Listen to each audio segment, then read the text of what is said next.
The crypto market is beginning to recover after some favorable data has pushed the chances of a Fed rate cut next week up towards 90%. In this video, we're going to break down what is this data? Why does it make us so certain that the Fed will cut next week? And what will happen if they do? If you're excited to learn more, like and subscribe down below, and let's hop in to today's video. Now, guys, we've seen crypto recover pretty well over the last few days. Bitcoin back above 90, ETH back above 3K. I've said it before, I don't think this is a bear market. The Fed is going to continue cutting rates and loosening monetary policy into 2026. And next week's very likely rate cut is just another in that path. So let's get into it. We have an 87.1% chance of a rate cut next week. Looking pretty good. We got up to about 90%. Now we're back a little bit lower.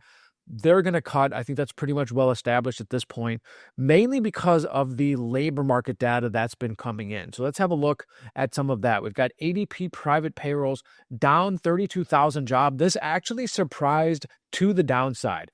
People thought that it was going to be up maybe 20, 30K, actually ended up being down 32K. So this is definitely a shock, showing us that the labor market just still is not there yet. We need lower rates to help push this along. Then we had weekly jobless claims. This actually came in lower than expected.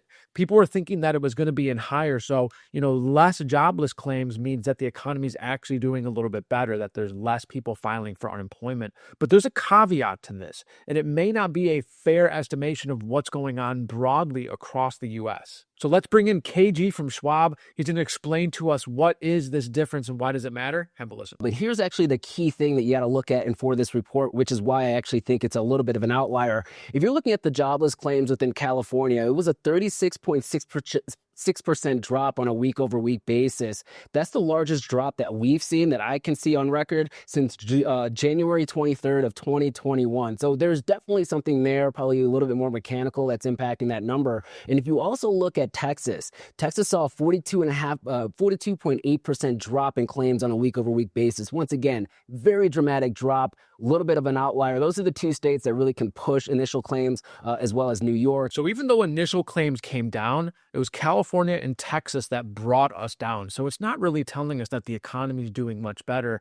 There's some outliers here. And so that was the data Wednesday. On Thursday, we got challenger job cuts, 71,321 cuts, still very high, still historically high. So the labor market has some weakness in it, and we still need more rate cuts to help us through this. And also one caveat that's important to understand with the ADP layoffs, the 32,000, a lot of those were from small businesses. And so if you have a look here, we can see that the small business credit availability, this is how easy is it for a small business to obtain a loan or financing or get the money they need to stay above water. We are at the lowest point for credit availability since the GFC. And this all started in 2022 when the Fed hiked rates to 5.5%. So as the Fed continues to come down in rate cuts, we're going to see the economy expand, and that will bring us the alt season that we probably would have had in 2025 if the Fed didn't keep rates so high. So we're looking at the post-halving year to kind of be the post-halving year in terms of price action. That's how I'm looking at it. I've done a ton of videos on this.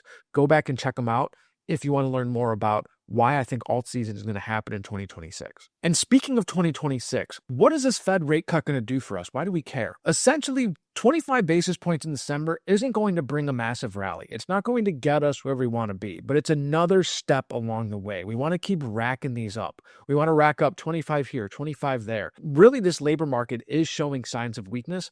The Fed is likely to keep cutting into 2026, and then once the new Fed chair comes in, they're going to restructure the whole Fed. I'm going to do a video on that to break down why I think that's so bullish. And so I got Jim Paulson here. He's going to share his thoughts on the weakening labor market into 2026 and why more Fed rate cuts are on the way. Check it out. And I think what bothers me is I think it's continuing to get weaker and will, I think, into the new year. The good side of all of this is I think that we're not just going to have one 25 basis point cut by the Fed, but I think the economy is going to slow sufficiently that the full focus of policy officials is going to be trying to avoid recession and restart or maintain this recovery. And I think they're going to bring a lot more policy juice. And I think it's going to continue maybe through the mid-year.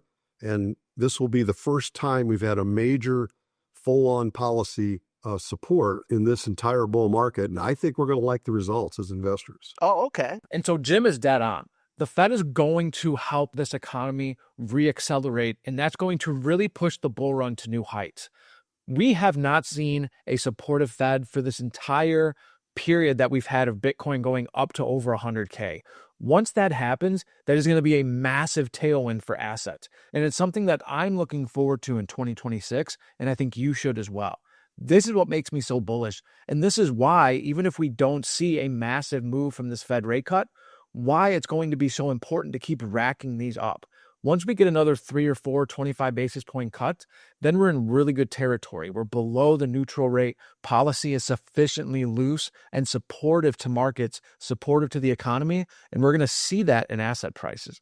And that's just another reason why 2026 looks so bullish to me. If you want to continue to find out why I'm so bullish on 2026, you got to like and subscribe down below. Leave me a comment. Let me know if you've learned anything. Has this been helpful for you, or maybe not so much? At any rate, thank you for being here, and we'll see you in the next.